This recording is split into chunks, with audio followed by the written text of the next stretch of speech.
Y aproximadamente la mitad de los pacientes que tienen un trastorno de ansiedad va a tener en algún momento de su vida otro trastorno de ansiedad. Bien, aquí en la diapositiva, que bueno, luego les voy a hacer comentarios a las diapositivas.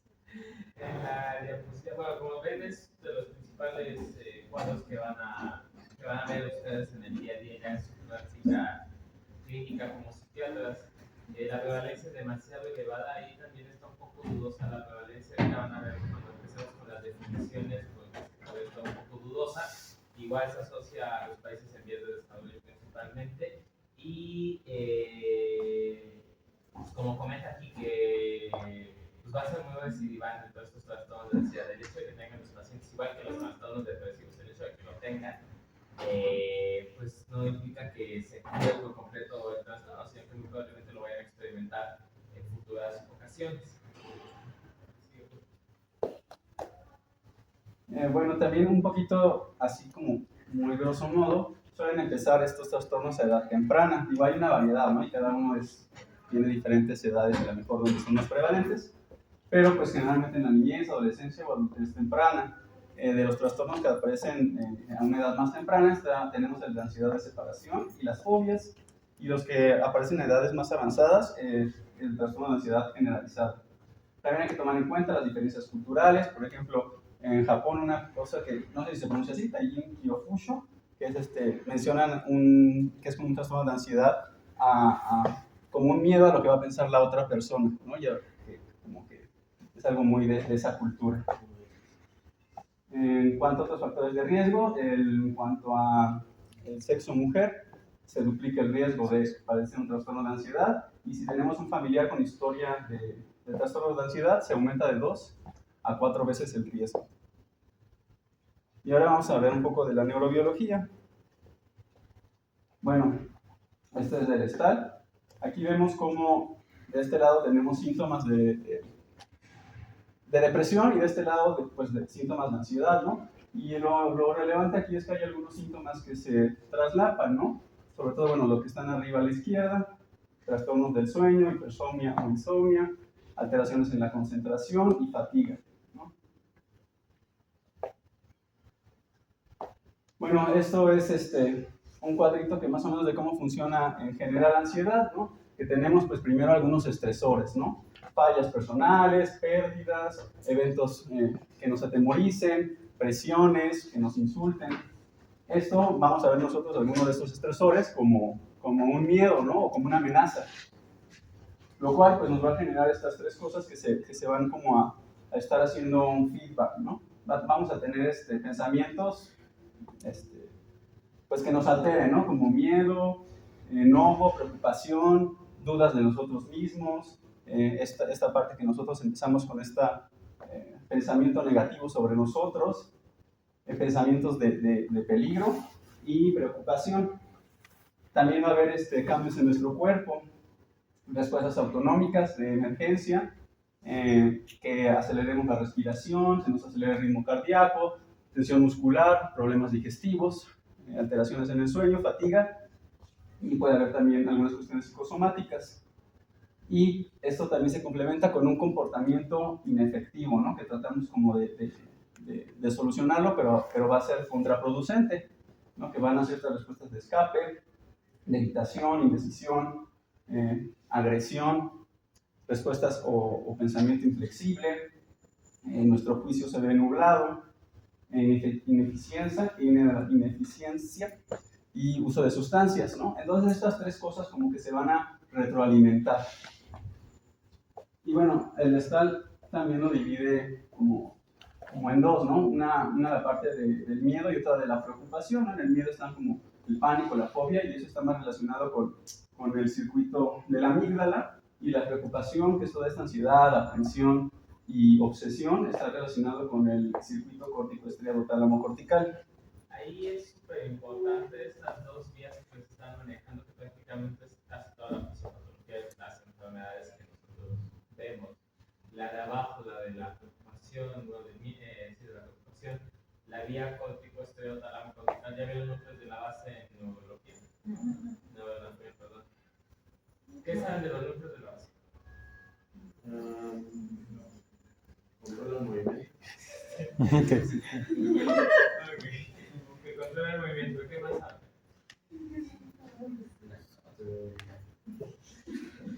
Viene muy cómico. A ver, los núcleos de la base no son ganglios basales, que antes les conocían ganglios basales, pero por la ubicación en la que están, no pueden ser ganglios, ¿no? Porque son del sistema nervioso periférico, son núcleos de la base, es el término adecuado.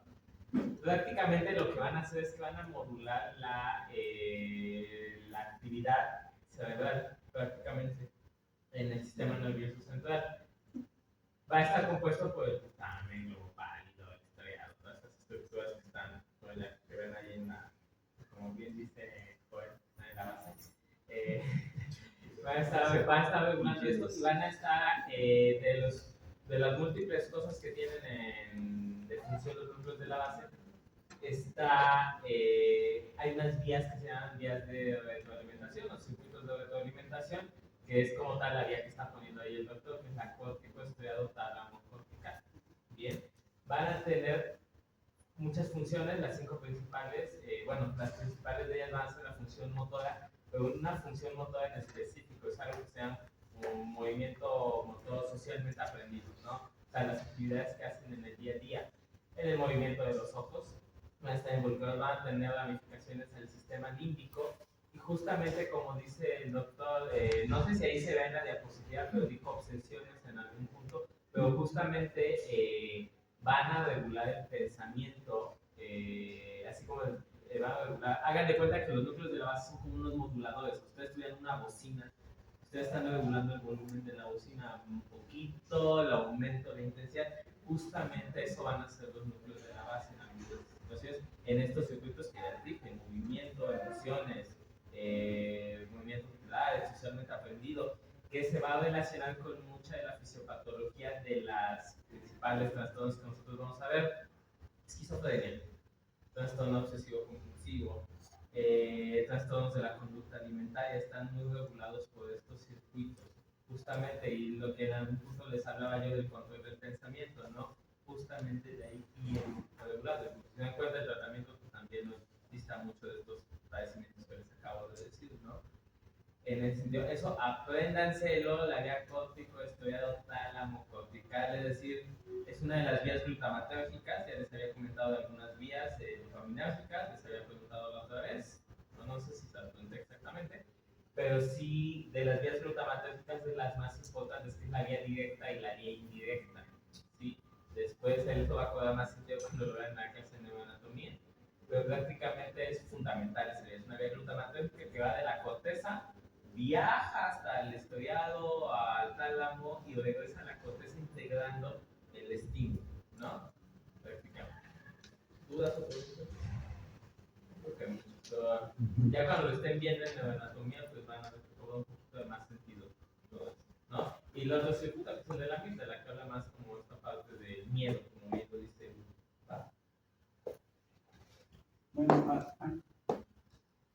así como muy brevemente mencionando algunas de las estructuras implicadas, es un sistema muy complejo el de la ansiedad, el sentido y todo esto, pero las estructuras implicadas tenemos la corteza anterior del cíngulo, la amígdala, el lecho del estriado terminal, el locus coeruleus, la corteza prefrontal, el hipocampo, la corteza insular, el tálamo, el hipotálamo y corteza orbitofrontal. Algunos de los neurotransmisores involucrados, ahí me faltó el glutamato, pero pues el glutamato es el principal neurotransmisor activador, está relacionado por ejemplo en la activación de la amígdala, entonces también va a estar involucrado. Tenemos una adrenalina del locus coeruleus que nos va a causar la dilatación pupilar y bronquial, aumentar el ritmo cardíaco, aumenta el ritmo cardíaco, constricción de vasos, aumentar secreción de renina, inhibición de peristalsis. La serotonina, principalmente proveniente de los núcleos del RAFE, va a modular la conducta y el estado de ánimo y pues tiene muchos efectos, ¿no?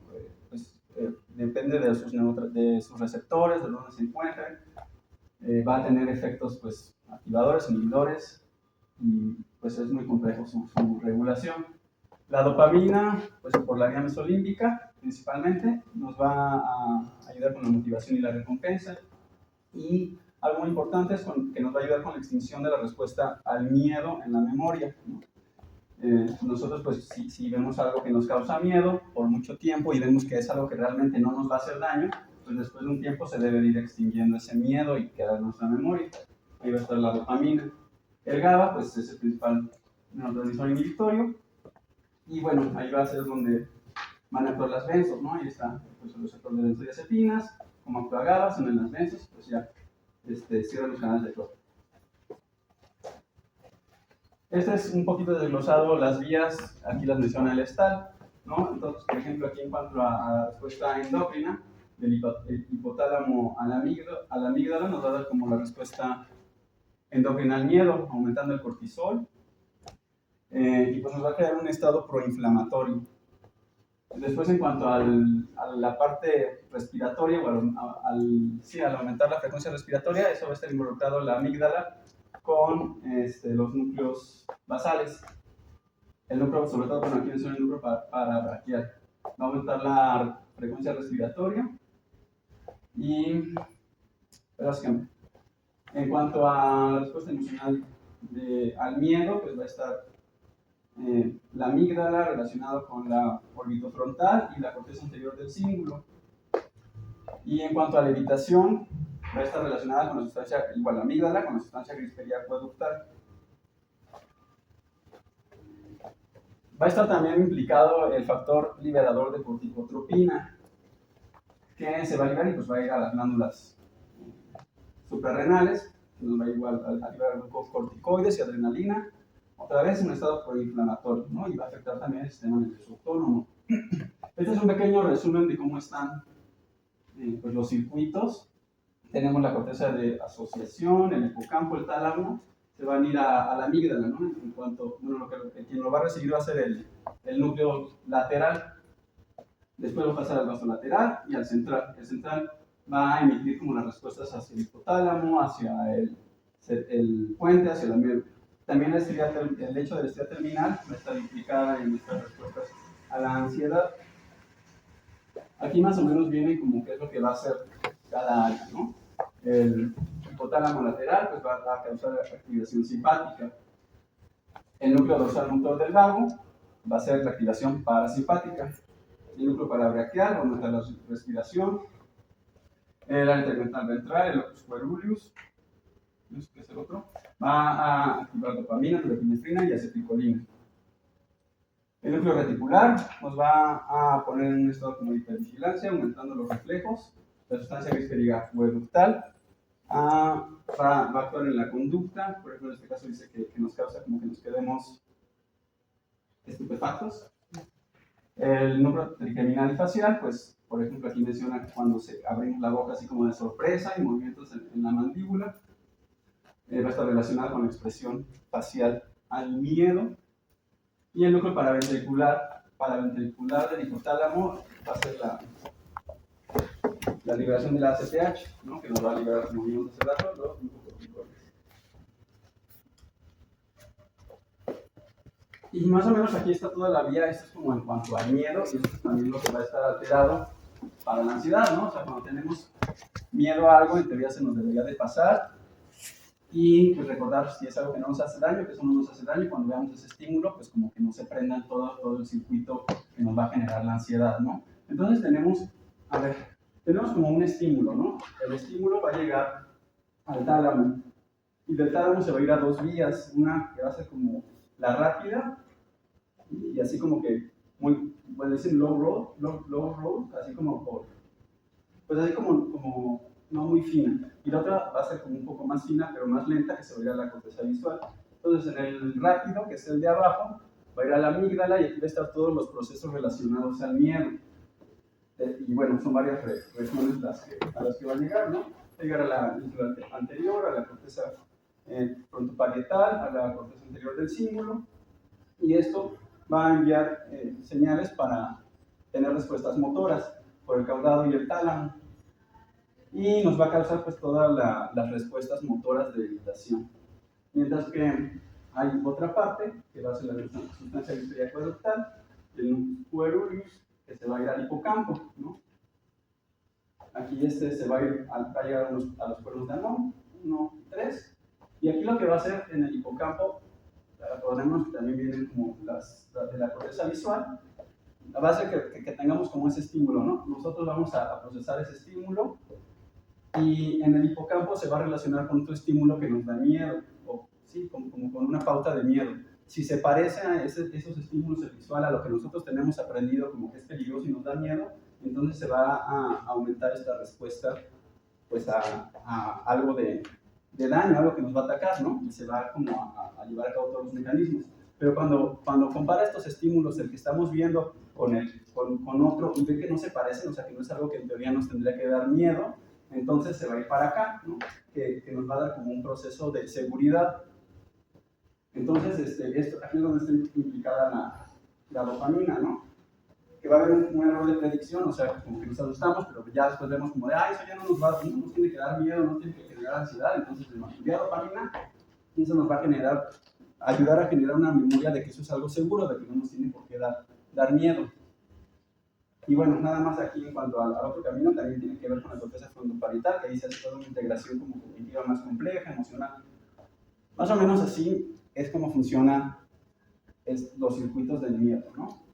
Son muy complejos, muy complicados, hay muchos neurotransmisores, hay muchas interacciones.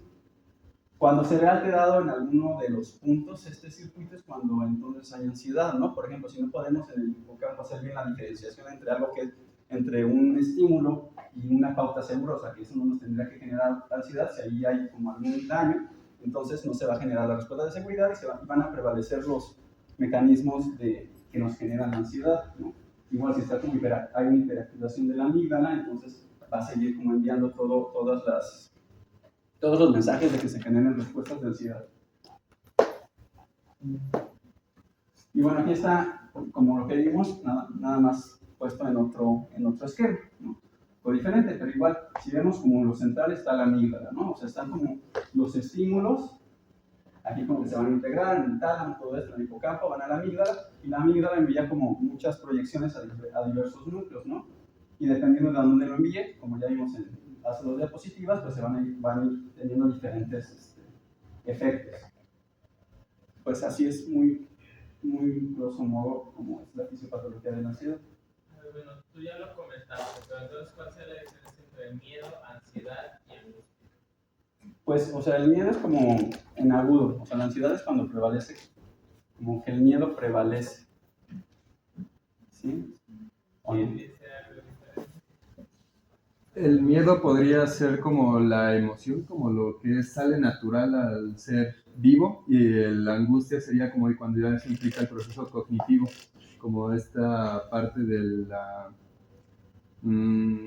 pues sí, como el proceso cognitivo, como la interpretación que se le puede dar al miedo. No necesariamente, también el miedo genera un proceso cognitivo, bien. El miedo es como la reacción natural ante un peligro ya identificado y la ansiedad es anticipatoria. No tiene que ver con malestar. Justamente fue lo que le digo, pues ya lo había dicho. Es esa parte, o sea, el miedo es ante algún estímulo, tú sabes, a lo mejor, bueno, yo he visto palabras que puedo hablar de esto. A lo mejor yo digo, me voy a las 3 de la mañana caminando por Iztapalapa, pues yo voy a tener miedo a lo mejor que salga alguien a asaltarme, que vaya a pasar algo peligroso, ¿no? Bueno, igual incluso aquí en Tlalpan, no se dan a las 3 de la mañana caminando.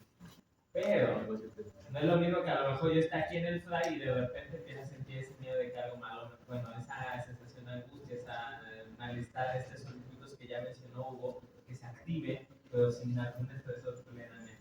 Digo, a lo mejor tienen miedo a un examen, a nunca pasar y activa toda esta respuesta. Ya les comentó Hugo, todo este circuito del estrés, glándulas suprarrenales y activación adrenérgica, vegetativa, se activan todos estos circuitos, pasa a la cabeza, liberación de glutamato, las vías glutamatérgicas, las vías glutamatérgicas corticotrombocefálica, va a los ceruleos y el trombocéfalo, la liberación de noradrenalina, serotonina y dopamina. Se activan estos circuitos, dopamina, las vías dopaminérgicas, circuitos motores, núcleos de la base, vía córtico, estriado cortical.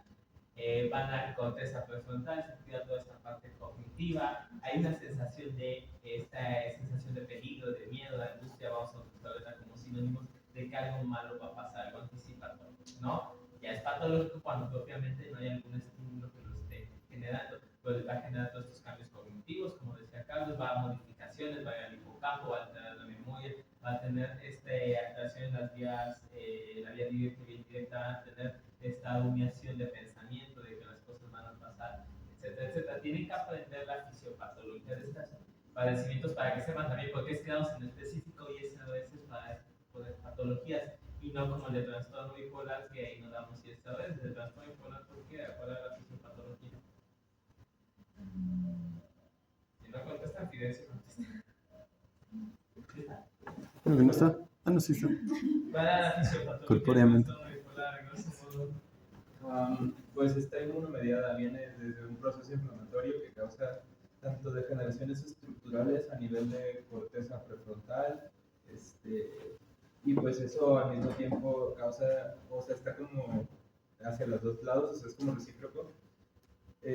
Alteraciones a nivel mitocondrial que provocan especies reactivas del oxígeno, más inflamación y al mismo tiempo se activa la vía del ácido quinurénico que utiliza triptofano como sustrato y también genera más inflamación. Entonces todo eso.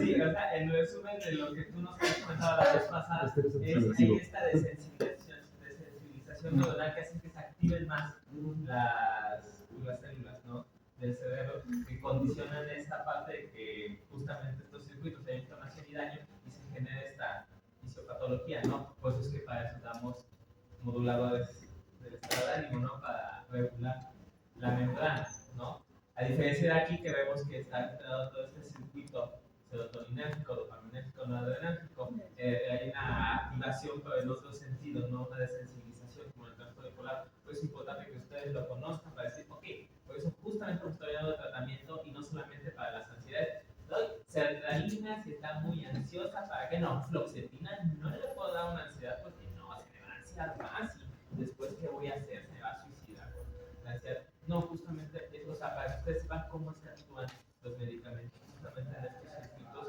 cuál es la parte neurobiológica y cómo se traduce a la parte conductual, ¿no? Porque se dan cuenta, hasta el inicio, ¿no?, su primera diapositiva de la fisiopatología venía los de depresión y los de ansiedad, porque al final terminan siendo como los mismos síntomas, e inclusive la comorbilidad entre estos dos padecimientos es bastante elevada. Si ustedes ven un paciente, a lo mejor cuando yo en la clase de depresión y tengo un paciente en urgencias con depresión, dicen, no, pues tiene una depresión moderada, ¿no? Pero no preguntan nada de ansiedad. A lo mejor también que van a la clase de ansiedad, ya en vez de diagnosticar un paciente de depresión, le van a diagnosticar ansiedad, pero no le pueden preguntar la parte afectiva.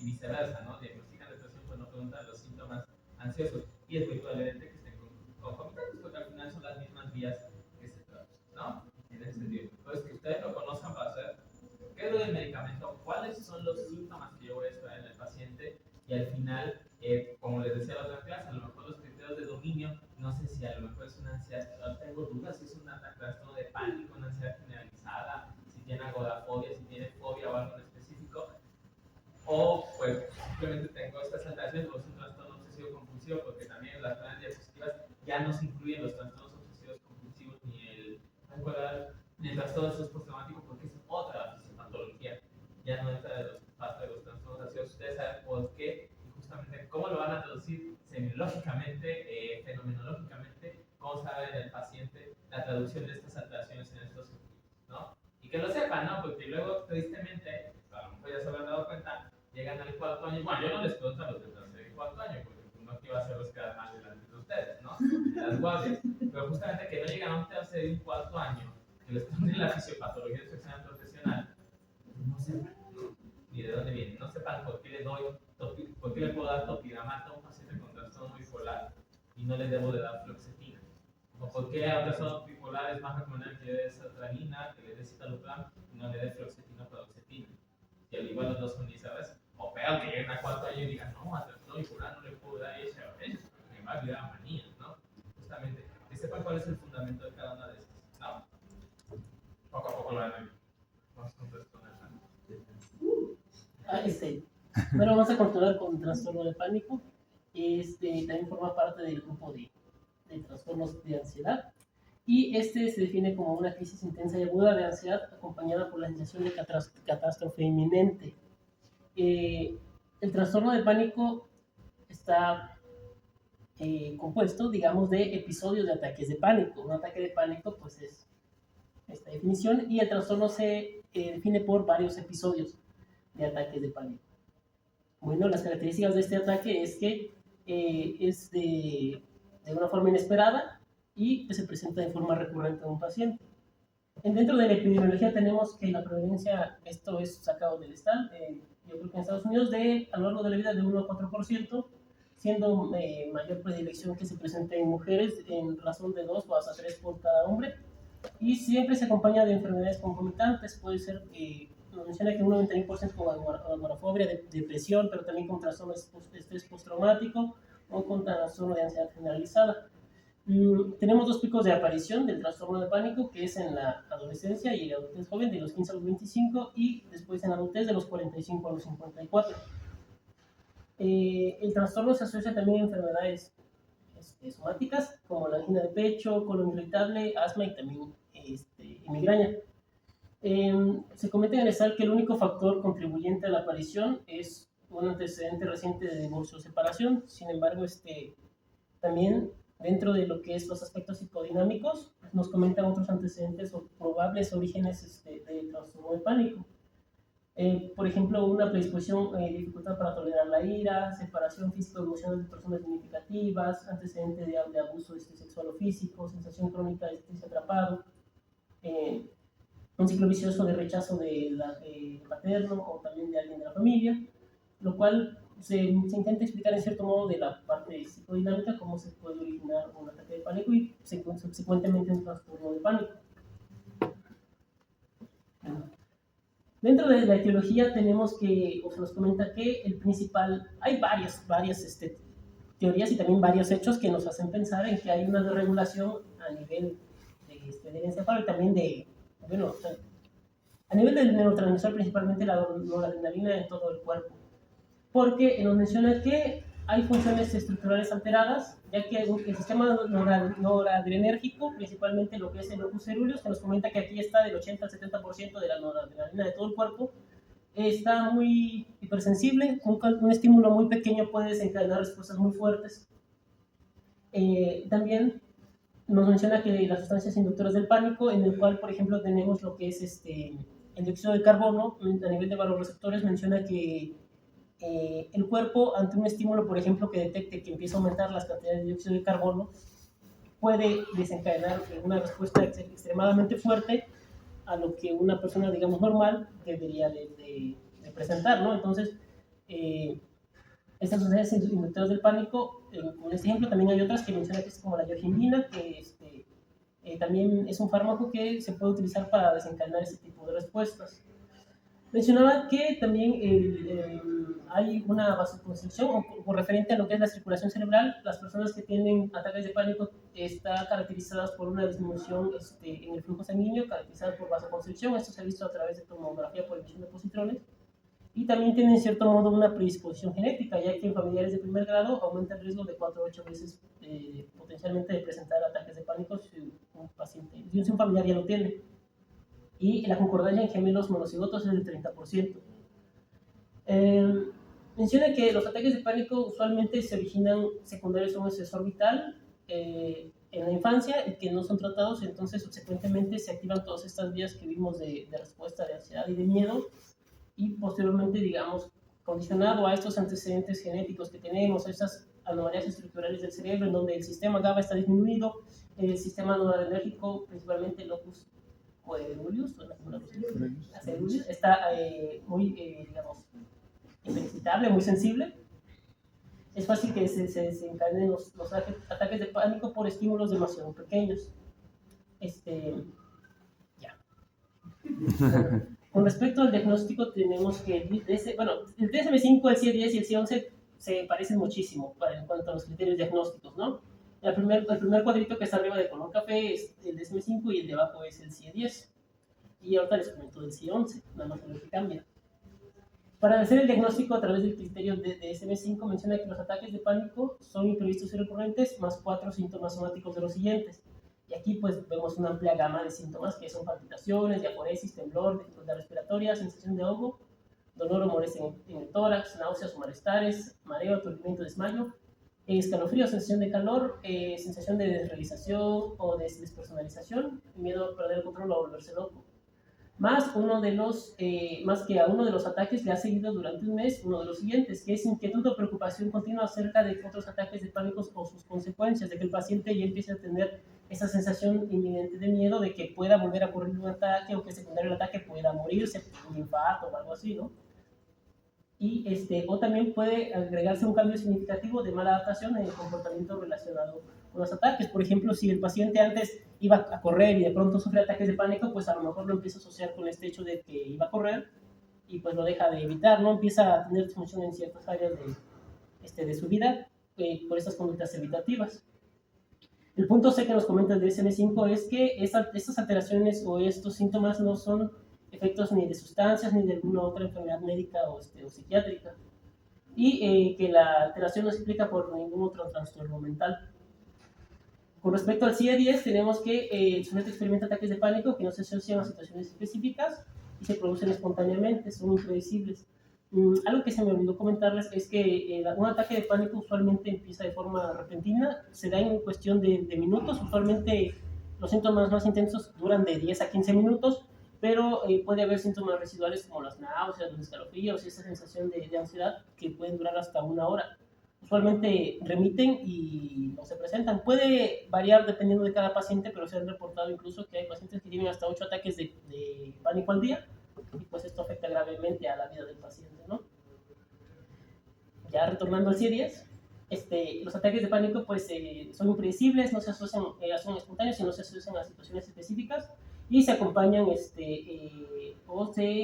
ataque de pánico lo define como un episodio diferenciado de miedo intenso, de inicio abrupto, que alcanza su cenit en minutos y dura por lo menos algunos minutos y se presenta al menos 4 de los siguientes síntomas, que son similares a los síntomas que vimos en el DSM-5, ¿no? Aquí los viene por síntomas autonómicos de tórax y abdomen, que pueden ser palpitaciones, diaforesis, sensación de ahogo, dolor o malestar en el pecho, también alteraciones del estado mental como mareo, inestabilidad, o miedo a volverse loco, miedo a morir.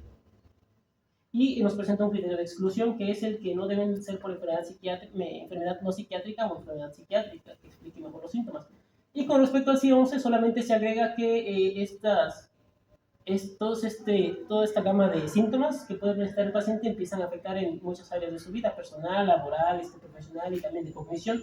Es lo único como que agrega el CIE-11 a la definición del CIE-10, nada más.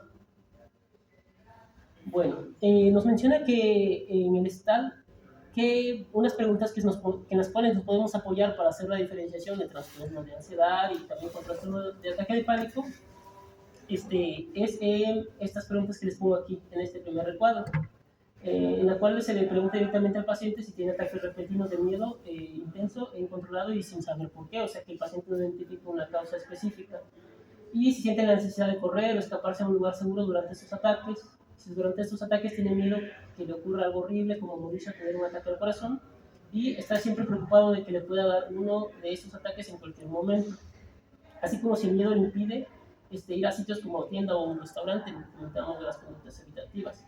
Esas preguntas nos podrían ayudar a orientar un poco el diagnóstico hacia el trastorno de ataque de pánico. En el diagnóstico diferencial tenemos enfermedades cardiovasculares que se asemejan un poco a los síntomas autonómicos que produce el trastorno de pánico, bueno, un ataque de pánico, como enfermedades generalizadas, por ejemplo, enfermedades cardiovasculares como la angina, una anemia, una insuficiencia cardíaca, una hiperactividad beta-adrenérgica, ¿no? O hipertensión arterial, enfermedades pulmonares como el asma, una embolia pulmonar, neurológicas como una epilepsia, o una cura de Huntington.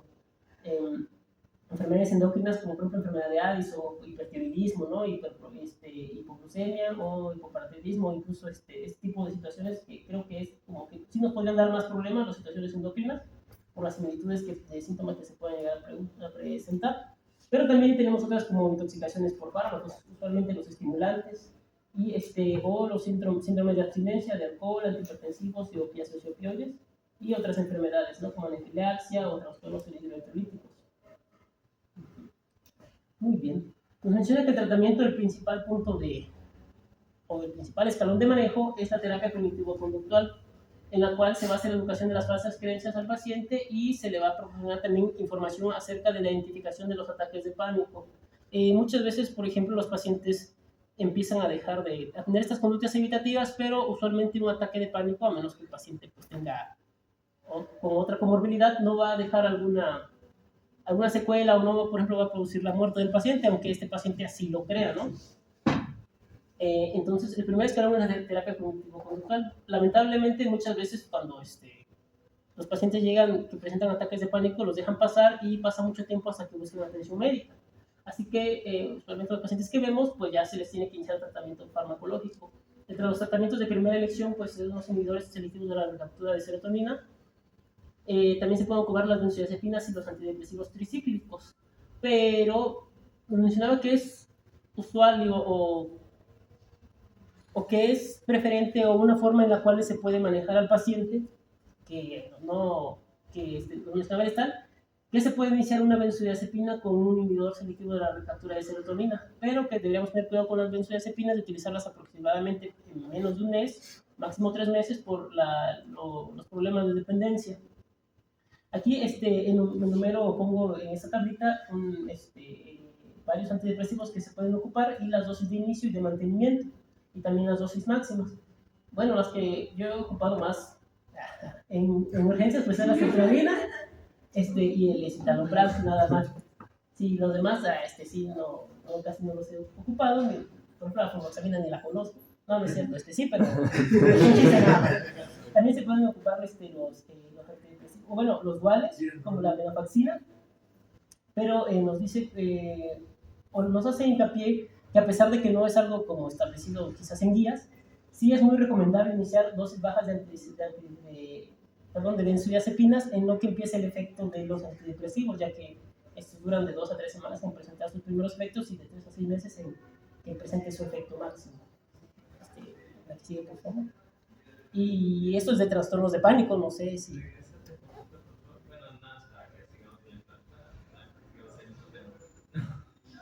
Ok, ¿cómo van a identificar los trastornos de pánico?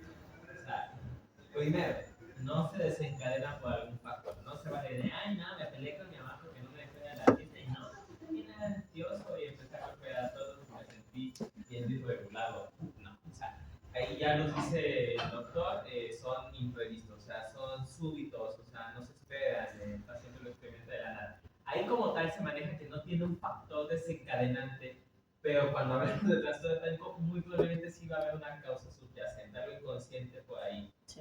A lo mejor el paciente en ese momento no lo experimenta, se siente no lo bueno, yo nunca he tenido uno, pero los que hayan vivido seguramente por la estadística que dijeron, al menos 2, 3, 4, 5 de aquí ha experimentado un trastorno de pánico en la vida, se siente espantoso, se siente que se van a morir, ¿no? Son súbitos, van a preguntar, ok, para que ustedes den más o menos una idea, ayuden al paciente como a viajar en esta parte, qué es lo que puede estar causando, cómo están las cosas en el trabajo, cómo están las cosas en la familia, cómo están las cosas con los hijos o hijas, cómo están las cosas económicamente en la casa, cómo están las cosas con la pareja, no sé si ya lo había dicho, cómo están las cosas con la pareja, etcétera, etcétera. ¿Cuáles son los aspectos de la vida que más o menos uno espera? No, pues es que perdí el empleo hace 3 meses y justamente desde hace 2 meses creo que no puedo conseguir un empleo, empecé a tener estos ataques de la nada. No está asociado al estrés directamente, no es como que perdió el empleo, dijeron, estás despedido y empezó con el ataque de pánico.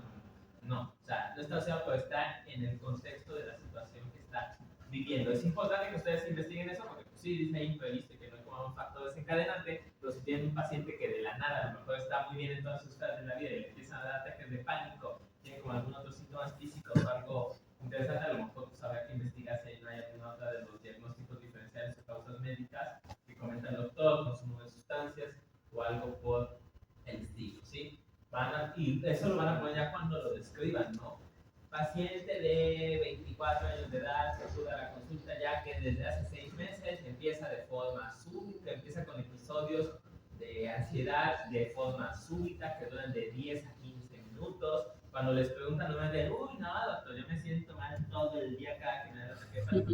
Ustedes concentren, enfoquen al paciente o a la paciente y digan, oiga, sí, a lo mejor se siente mal todo el día, ¿no? Pero así lo más feo cuando le palpita su corazón consciente que se va a morir, eso cuánto duele, ¿no? Pues sí, le dicen que se siente mal todo el día y toda la vida, ¿no? Pero justamente cuando se desencadena, justamente va como de 10 a 15 minutos, como bien ya lo dijiste, y así como estructuran un poquito más al paciente y lo describen así, refiere sensación de ahogo, hidrosis palmar implantada, refiere que tiene palpitaciones, refiere sensación de muerte inminente. Ojo, y diferencien, ¿no? Una cosa es decir, tengo sensación de que me voy a morir, siento que voy a morir en ese momento, y otra cosa es, me quiero matar, me quiero suicidar, ¿no?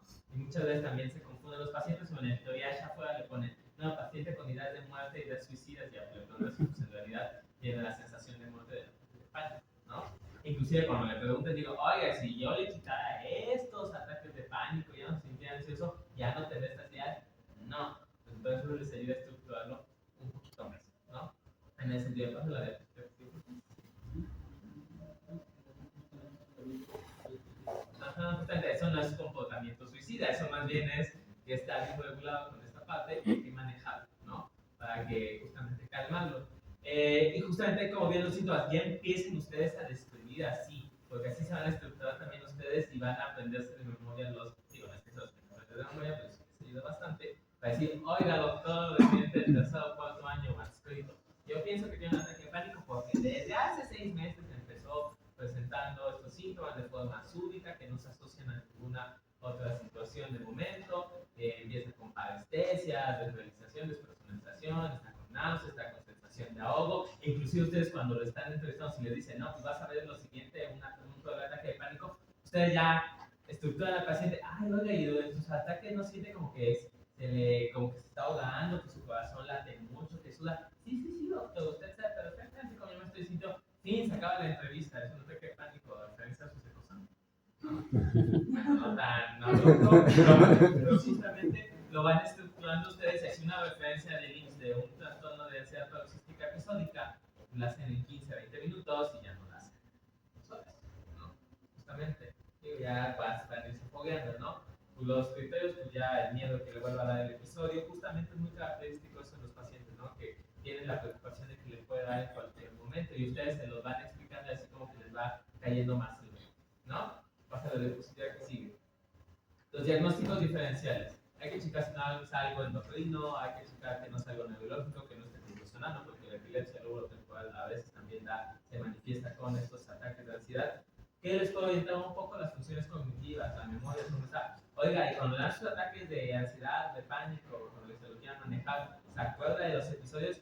No, doctor, siempre me da y de la nada me dicen que quiero hacer como cosas extrañas o como que estoy desorientado cada que me da o como que veo cositas extrañas, como que las cosas se mueven. Entonces, pues eso ya está medio sospechoso, ¿no? Por eso que le digo que marquen bien el contexto de lo que le está pasando al paciente.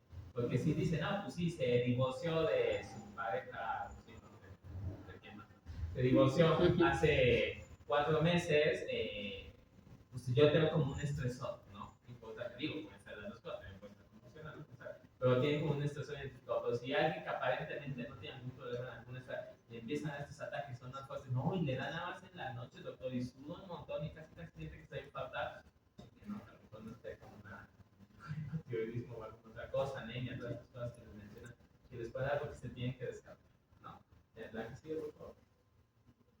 Los tratamientos, yo sí les sugiero que siempre lo acompañen de una benzodiazepina, al menos cuando inicien. La que está indicada de primera línea es el alprazolam. Tienen mucho alprazolam en los pisos. Yo entiendo que a lo mejor a algunos adscritos como que no les gusta mucho el alprazolam. El alprazolam es maravilloso. O sea, si eres ponchado maníaco, como que no se le conoce de clonazepam. Chingón, no. Me va a dejar alprazolam bien que me lo va a tumbar. Sí, nada, que no se pase ni que después te cayendo el paciente en el piso, ¿no? Pero el alprazolam es muy bueno, sí, calma mucho, por su mecanismo, por su tiempo de acción es bastante adecuado para los pacientes que experimentan los paroxismos de ansiedad. Clonazepam, sí, pero pues tarda un poquito más en hacer efecto y por el tipo de vía media, pues lo pueden dejar cada 12 horas el clonazepam y el alprazolam cada 8 horas, ¿no? Y pues dentro de los CSRS que tienen ahí, pues ya vieron las clases, ¿no? De la diferencia que van a los CSRS en farmacología. Sí, si les pregunto, ya saben, se me acabó. Porque justamente aquí dicen, no, pues usa la sertralina porque para que no le genere tanta ansiedad como la fluoxetina. Pues realmente por la fisiopatología que ustedes explicaban, la fluoxetina es la que abarca más estos sistemas de noradrenérgico, dopaminérgico y serotoninérgico, que es prácticamente lo que regula lo que está pasando. Con la fluoxetina les da de maravilla a los pacientes. Nada, es que a lo mejor no la toleran mucho. A lo mejor si no le quieren iniciar la benzodiazepina porque le da un ataque de pánico una vez a la semana, una vez cada 15 días, pues dicen, pues a lo mejor pues para no hacerlo más, pues le inicio la sertralina, para que me aguante un poquito más el paciente y no le inicio la benzodiazepina y le inicio hidroxicina. Pero a lo mejor si te está teniendo un ataque de pánico cada 4 ataques al día, pues a lo mejor me tengo que ir más con una fluoxetina o una paroxetina, y para evitarme el hecho de que se me vaya a ansiar mucho en el día, pues le doy alprazolam 3 veces al día y ya como chingón no se le quita. Pues sí, días, ¿cómo se le quita los paroxismos de ansiedad? La paroxetina es muy buena. De hecho, incluso en algún punto fue considerada de primera línea para los trastornos de ansiedad. El problema de la paroxetina es milagroso para trastornos de estrés postraumático, para los trastornos de ansiedad. El problema de la paroxetina es que tiene muchos efectos adversos, sube muchísimo de peso, tiene este efecto colinérgico importante, pero pues si le sugiero que en su práctica tienen un trastorno de ansiedad generalizado, un trastorno de pánico así, marca diablo, que no se lo bajan por nada, pueden intentar paroxetina y van a ver cómo les puede ayudar un poquito, ¿no? Y siempre la benzodiazepina, ¿no? Es que, doctor, el paciente, su papá consumía mucho alcohol y tiene riesgo de que él se vuelva adicto a la benzodiazepina. No, hay que tratar de sintomatología. Les digo, no sé, supongo que algunos de ustedes, al menos uno o una de ustedes ha experimentado los paroxismos de ansiedad, sienten espantosos. Y pues sí, imagínense tenerlos a cada rato y pues, esperarme 2 a 4 semanas en que se me quite. No está tan padre. Después a lo mejor la referencia que hicieron, ¿verdad? Al día siguiente, porque pues, entonces que no se presentan todavía los paroxismos de ansiedad, ¿no? Por eso complementenlo con la benzodiazepina. ¿Va? Y ya pasen a agorafobia. Muy bien. La agorafobia es, ahora entramos a las fobias específicas. Bueno, la agorafobia elude al miedo o la ansiedad intenso relacionado con algunos de los lugares en los cuales el paciente se siente atrapado, que sienta que es difícil escapar, que se enfrenta a situaciones que puedan ser embarazosas para el paciente, o que la ayuda no pueda estar disponible en caso de que la necesite. En temporalidad es lo que va a disponer de sintomatología ansiosa y síntomas similares a un ataque de pánico, y nos menciona que esta sintomatología debe estar al menos aquí sin temporalidad durante al menos 6 meses. Un datillo nada más, que el término de la palabra agorafobia significa miedo a la plaza del mercado. La prevalencia anual es de 1 a 2% en la población general y alrededor de la vida del 6%. Igual aquí, no sé si tenga algo que ver, como biológicamente o algo así, pero las mujeres van a tener predisposición de 3 a 1 en presentar mayor cantidad de episodios de agorafobia o de ese trastorno, y el pico de incidencia usualmente es a los 24 años de edad. Menciona que los factores de riesgo pues es ser mujer, de bajo nivel educativo, soltero y desempleado, y también igual que creo que todos los trastornos de ansiedad siempre se relaciona con otro tipo de trastornos psiquiátricos como el trastorno de pánico. Se ha visto que en ambientes hospitalarios o ambientes psiquiátricos se presenta con comorbilidades de otros trastornos de ansiedad hasta el 75%, y en comunidad general hasta el 50%, o sea que puede tener la agorafobia, pero también otro trastorno de ansiedad. Y aquí sí se menciona que va a tener el antecedente importante de un acontecimiento traumático, y otros puntos que pues, es una crianza con escasa de calidez y exceso de sobreprotección, lo que va a condicionar pues, que el paciente no sea seguro de sí mismo ante situaciones. Lo que acaba de mencionar, recuerden que sobreprotección y negligencia completamente materna, bueno, de los padres, generan problemas. También, principalmente, trastornos de personalidad. Bueno, aquí los diagnósticos también se basan en el criterio de CIE-5 y en el CIE-10, y también el CIE-11 es es igual al CIE-10, solo que se agrega que causa disfunción en las esferas social, laboral, afectiva, cognitiva del paciente. Bueno, en el criterio A del DSM-5 tenemos que es miedo o ansiedad intensa acerca de 2 o más de las siguientes situaciones, que es uso del transporte público, estar en espacios abiertos, estar en sitios cerrados y hacer cola, o bueno, estar en medio de alguna multitud, así como el simple hecho de estar fuera de casa solo también produce ese tipo de... O también es criterio pues para que se diagnostique este padecimiento. El criterio B es que el individuo teme y evita situaciones por la idea de que le puede pasar algo y que en caso de que escapar sea difícil o de no poder obtener ayuda. Estas situaciones provocan miedo y ansiedad, y también se desarrollan conductas evitativas activamente, y usualmente toman algunas estrategias como requerir la presencia de un acompañante o la resistencia a salir de casa o algo así por el miedo o la ansiedad. Así también el punto E nos dice que este miedo o ansiedad va a ser desproporcionado a un peligro real y que en temporalidad debe ser durante al menos 6 meses o más, ¿no? Que el miedo, la ansiedad o la evitación causa un malestar clínicamente significativo, deterioro en lo que es lo social, lo laboral y otras áreas. Y si existe otra afección médica, el miedo, la ansiedad o la evitación es claramente excesiva, pero también se debe tener cuidado con eso porque como un criterio de exclusión es que no debe pertenecer a o que no tenga el paciente alguna otra entidad que explique estos síntomas. Bueno, y el punto o criterio I es que el miedo, ansiedad o evitación no se explica mejor por otros síntomas u otro trastorno mental. En el caso del CIE-10 tenemos también que nos define como un miedo, o el punto A o el criterio A es que es miedo o evitación marcados y consistentes a 2 de las siguientes situaciones, que es multitudes, lugares públicos, viajar solo y viajar lejos de casa, ¿no? Y se va a acompañar de al menos de 2 síntomas de ansiedad desde el inicio, o que se hayan presentado al menos en una ocasión desde el inicio del padecimiento. Y aquí tenemos estos síntomas que nos dividen autonómicos, en tórax y abdomen, estado mental y generales, ¿no? Y en cierto modo son similares a los que vimos anteriormente. Palpitaciones, taquicardia, diaforesis, temblores, sequedad en la boca, en el abdomen, dificultad para respirar, sensación de ahogo, dolor torácico, náuseas o malestar abdominal. En estado mental, mareo, desvanecimiento o aturdimiento, desrealización o despersonalización y sensación de perder el control o miedo a morir. Y otros pues es sofocos o escalofríos y parestesias. En el punto C tenemos que la evitación o la ansiedad causan malestar emocional significativo y el paciente puede reconocer que es irracional y que el miedo es excesivo a la situación real. El punto D tenemos que los síntomas restringen o predominan en situaciones temidas o al pensar en ellas, o sea que el simple hecho de pensar al paciente que puede hacer esto va a condicionar que no quiera salir, ¿no? Y es como un círculo vicioso que va a hacer que aumente la ansiedad y pues se creen estas conductas evitativas. Y el punto es pues que no va a ser consecuencia de ninguna otra enfermedad mental o no mental. Y el C11, pues como les comentaba, nada más como que agrega lo del DSM-5 que va a afectar a nivel laboral, social, cognitivo, familiar, nada más, pero no es lo mismo.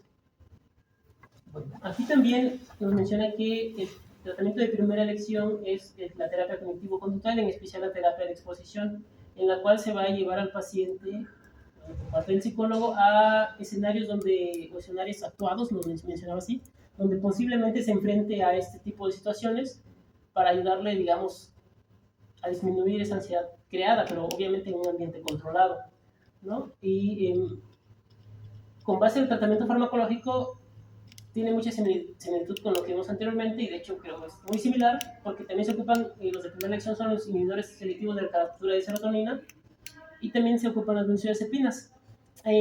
Solo que mencionaba que probablemente o la forma en que se puedan ocupar las benzodiazepinas es en un tiempo previo o como apoyo, digamos, al paciente, que se pueden dar una hora antes o un tiempo previo antes de que el paciente vaya a realizar su actividad para que cuando vaya pues no esté, o los síntomas no sean tan intensos o no haya síntomas. Pero también se utilizan los medicamentos, los de primera línea, los inhibidores selectivos de recaptura de serotonina y más que eso pues la terapia cognitivo-conductual y ya. Si tienen alguien con agorafobia, ni se enteren, ya deben de paroxetina de entrada. Y probablemente van a echar la 40-60 miligramos al día. Bueno, si quieren iniciar otra cosa, pues válido. Pero sí les recomiendo eso, que esté con la benzodiazepina y agregarle, ¿cómo se llama? También lo que les puede ayudar mucho son los alfados delta-ligandos, la gabapentina, la pregabalina para ir calmando todos estos síntomas, también para ansiedad generalizada, ¿no? Al final la agorafobia se ocupa como especificador de los trastornos de pánico, trastornos de ansiedad sólida, trastorno de pánico, trastornos de ansiedad generalizada se ocupa como especificadores con o sin agorafobia. Si ya tiene agorafobia, su paciente ya tiene un trastorno de ansiedad grave. La definición es pues, el miedo justamente a no poder escapar de lugares en donde uno no pensaría que es tan difícil escapar. Por eso las plazas públicas, en el viaje, en el transporte público, donde aparentemente no le podría pasar nada, pero sí los incapacita, es como las principales características, ¿no? Y ojo, no es irracional, digo, no da un componente psicótico, no está fuera de la realidad, para que no decían, ay, doctor, es que no quiere salir de la casa, está psicótico, no. Vean bien porque este está pasando eso y si lo puedo reducir a la realidad. Pero aparte te vas mañana, ¿no?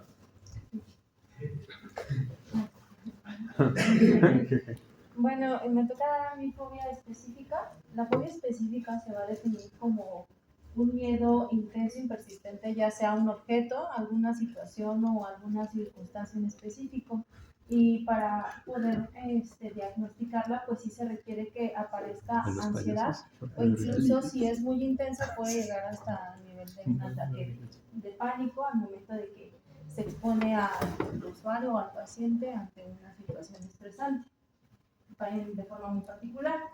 Pues las fobias pueden ser a diversas situaciones, pues los más comunes pues son a los insectos, a los animales, algunos tienen fobia a los payasos. De hecho una muy común en la infancia pues es a la sangre, a las inyecciones o a las heridas o a las ratas o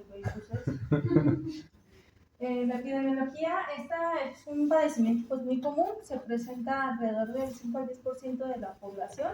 La prevalencia a largo plazo es del 10% y la prevalencia a 6 meses es del 5 al 10%. Es más común en mujeres que en hombres. Su tasa abarca aproximadamente de 14 al 16% y en hombres del 5 al 7% aproximadamente. La etiología, pues, entre estos vamos a encontrar los factores conductuales. Se dice que la situación de un estímulo neutro con la asociación de un estímulo incondicionado van a originar una respuesta emocional condicionada de naturaleza fóbica. ¿Qué quiere decir? Un estímulo neutro es aquel que no genera una respuesta en el organismo y el estímulo incondicionado es aquel que sí lo genera. Ya una vez que estos dos coinciden, pues va a generar una respuesta ya como tal en nuestro cuerpo de forma condicionada. Un ejemplo es una persona que le gusta manejar, es un estímulo neutro, sin embargo en algún momento en una situación presenta un choque automovilístico que generó por ahí un trauma y posterior a esto pues ya él evita el realizar esta actividad que a lo mejor en algún momento llegó a disfrutar por el miedo a que a enfrentar esa ansiedad que le genera esta actividad. Perdón. Las otras son factores psicoanalíticos. La verdad es que esto es un poco un rollo. Lo que yo alcancé a entender es que pues se encarga como de analizar o de hacer una introspección a cada una de las vivencias que tiene el paciente y y derivado de esto, pues el objetivo es como buscar el origen de la fobia como tal. Y otra es la actitud contrafóbica. La actitud contrafóbica es como ir en contra de la fobia, es decir, que los pacientes tienden a presentar conductas para enfrentar esta situación que les genera miedo, pero es como tanta, desde mi punto de vista, tanta obsesión que llegan a hacerlo de una forma que no es esperada e incluso a veces pues llegan a ponerse en riesgo, ¿no? Con tal de dominar este miedo o esta ansiedad que les produce. Gracias a todos lo que dice la doctora Paulina. No recuerdo. Pues se genera, bueno, hay la asociación de un estímulo neutro, pues que prácticamente no debe generar al paciente, a la persona, ¿no? Pues ya, digo, a lo mejor el ejemplo no fue más adecuado, porque pues si chocas con el coche, pues ya no es un estímulo neutro, ¿no? Porque tenemos una experiencia sobre lo que pasó respecto a ese objeto, ¿no? Al final de cuentas. Pero justamente esa parte de los factores psicoanalíticos, cada quien le da un significado a cada uno de los objetos y esto surge en las fobias principalmente en la infancia, ¿no? O sea, dependiendo de los significados que tengo, los desplazamientos que hayamos tenido sobre ciertos objetos, lo que nos recuerde a mamá, papá, al tío, a algo traumático en ese momento, lo desplazamos hacia algún objeto. O sea, le cargamos esta energía, este significado hacia algún objeto. Este objeto va a representar esta emoción negativa que a lo mejor experimentamos o tuvimos en algún punto. Eso es a lo que se refiere, digo.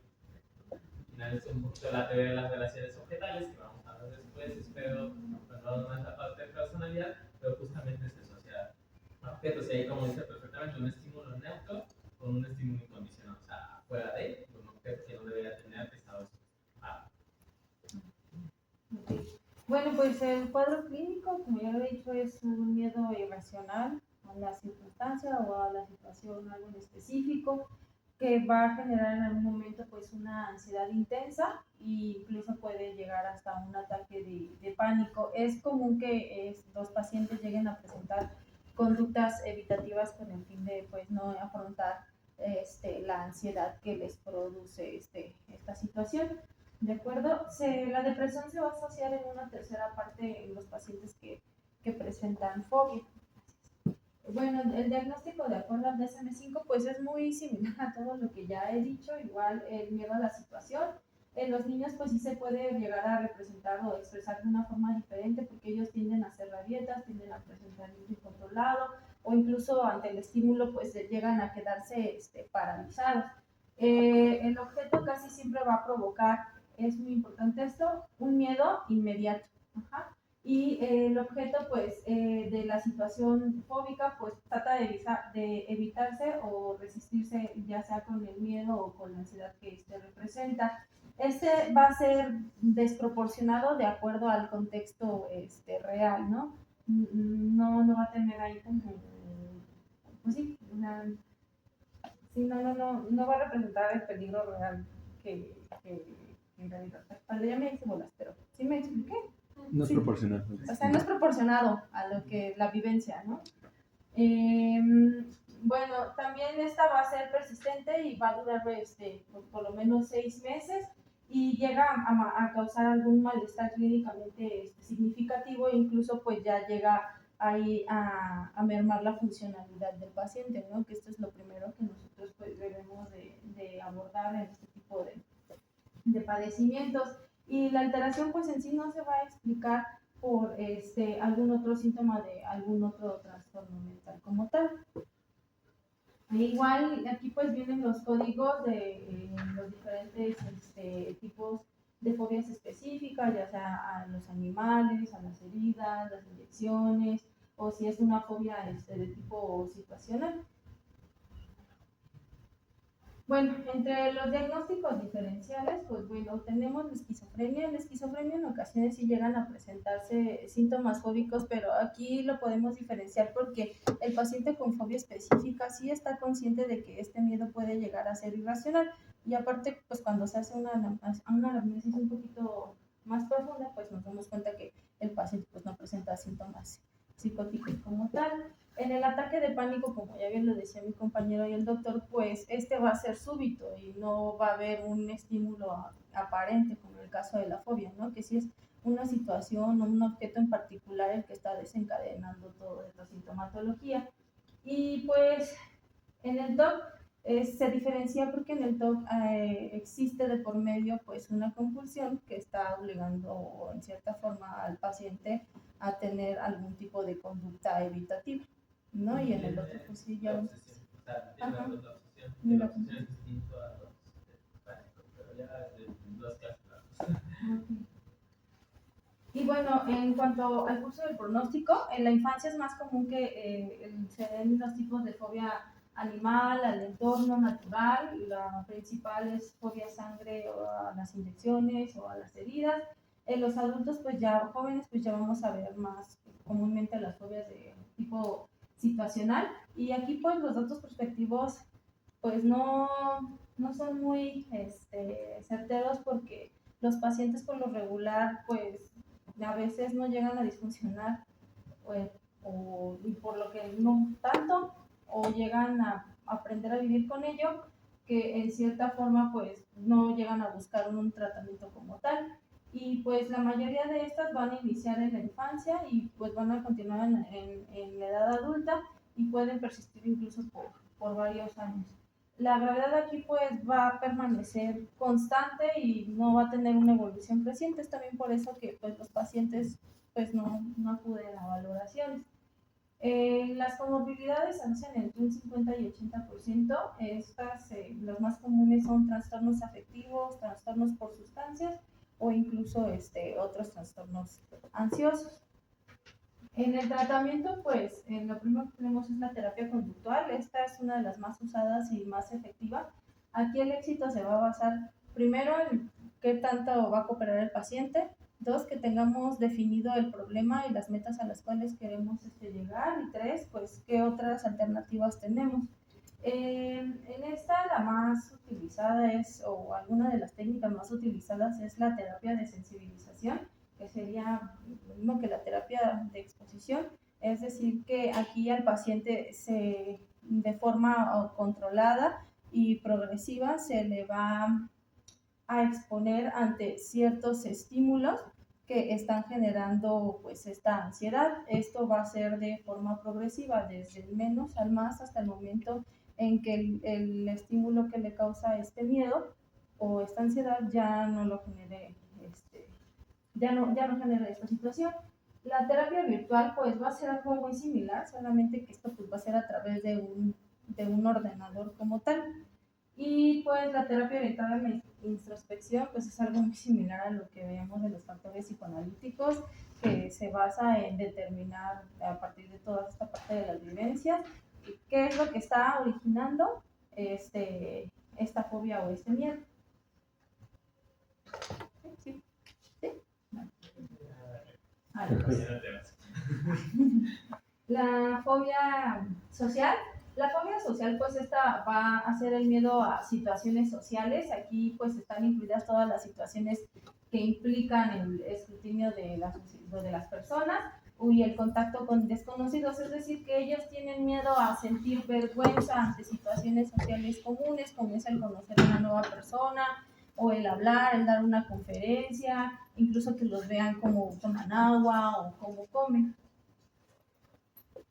La epidemiología, pues bueno, la prevalencia a largo plazo es del 3 al 13%, a 6 meses es del 2 al 3%. Es más común que se presente en la adolescencia y se observa igual una mayor incidencia o frecuencia en mujeres. En la etiología, pues aquí hablan de inhibición conductal. Hay unos estudios que mencionan que los niños que tienen inhibición conductal, es decir, que son niños que son más sensibles a enfrentarse a alguna situación social o que son más introvertidos, tienen mayor riesgo de presentar una fobia social ya cuando son adultos, y por lo general se asocian son hijos de padres que tienen algún trastorno de pánico. Entre los factores neuroquímicos, también se llegó a observar que los pacientes con fobia social tenían una disminución en la recaptación de dopamina, por lo tanto, pues ellos tenían una disfunción dopaminérgica, y esto, pues, de cierta forma se comprobó porque al momento de que usaban inhibidores de la... No, de la recaptura bueno, pues respondían al tratamiento. Entre los factores genéticos se dice que los familiares de primer grado, si tienes familiares de primer grado con este trastorno, tienes 3 veces más, son 3 veces, bueno, sí tienes 3 veces mayor riesgo de presentarlo. Pues en el diagnóstico igual, este tipo de ansiedad solamente se va a convertir en un trastorno de ansiedad social cuando ya va a impedir que el sujeto participe en actividades o mientras está participando les causa un malestar de las mismas. Pues es igual un miedo o una ansiedad a una situación social en la que el individuo está expuesto a ser juzgado. Los niños, pues lo mismo que en la ansiedad fóbica, pues pueden llegar a presentarse con irritabilidad, llanto, o incluso pueden llegarse a quedar paralizados. Y aquí el individuo pues tiene miedo de actuar de cierta manera o mostrar síntomas ansiosos que lo afecten de manera negativa ante la vista de los demás. Aquí las situaciones sociales pues tratan de evitarlas o tratan de resistirse ante el miedo o la ansiedad que les generan, y el miedo a la ansiedad es desproporcionado a comparación de la situación real, ¿no? Y esta también va a ser persistente, va a durar por lo menos 6 meses, y pues va igual lo mismo, causar alguna situación ahí, algún malestar ya clínicamente significativo, por lo que puede llegar igual a mermar su funcionalidad en áreas importantes como social, o incluso hasta mermar su funcionalidad laboral.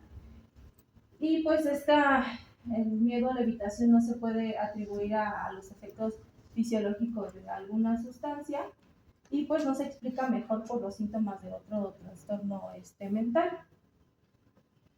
Los diagnósticos diferenciales, pues uno de ellos es agorafobia, y mencionaban que los pacientes con agorafobia, cuando llega alguna persona a proporcionar ayuda, pues ellos pueden llegar a sentir un cierto alivio, y en los pacientes con fobia social no, incluso pues puede llegar a empeorar un poquito la situación.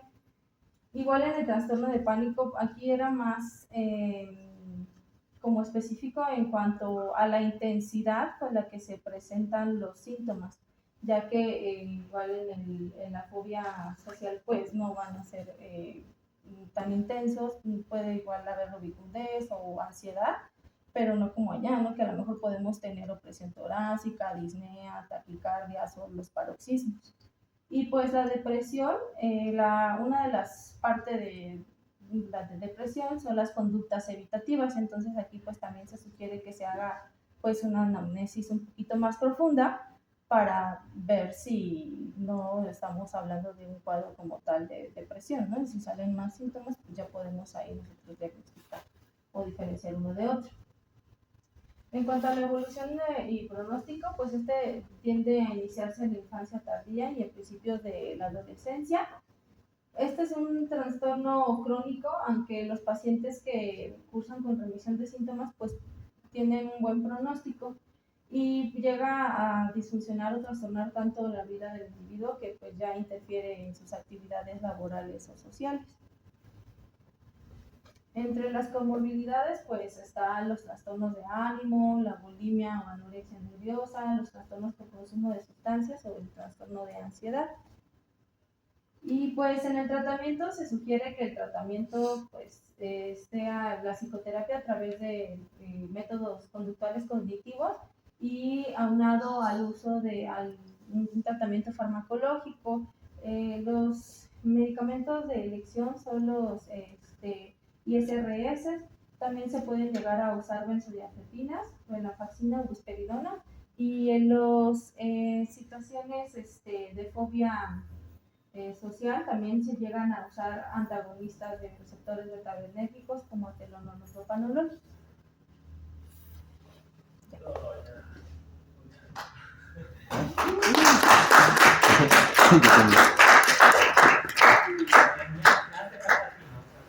En teoría, falta también lo de. Siempre. Pues es que básicamente los criterios diagnósticos son los mismos para todos, ¿no? De hecho, esto. Así es. Entonces, es como la particularidad de cada uno de ellos, ¿no? Pues ya tú expones porfa la parte que te falta, ya creo que nadie se va de viaje, ¿verdad? Tratar de exponer. Que ya estoy tranquilo, ya mañana lo firmamos y ya no estoy con las vacaciones de nadie, ¿no? ¿Dudas o preguntas de la clase? Ok, mañana terminamos y empezamos nuestras relaciones con estudios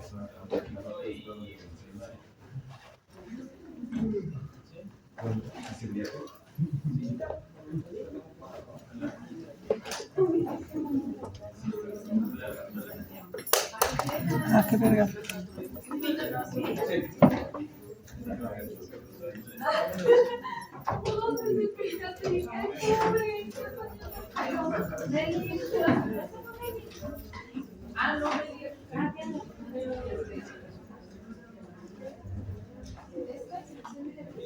No,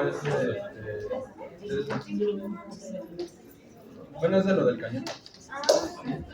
La compu es no juego porque la administraba autodor.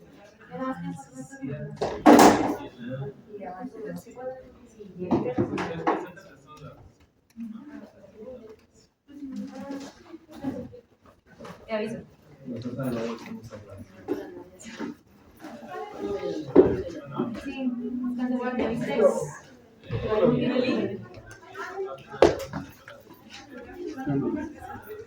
¿Y tú? Sí, para usar. Sí, para darle. De todas maneras, falta una parte. Gracias. Bueno, Bye. Uy, voy a ver. Estamos bien.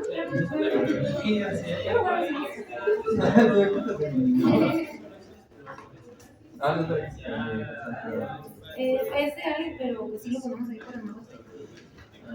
Es que si yo creo que no entendió eso, pero la puso hoy en la mañana. ah, bueno. Sí, no entendí, pero no.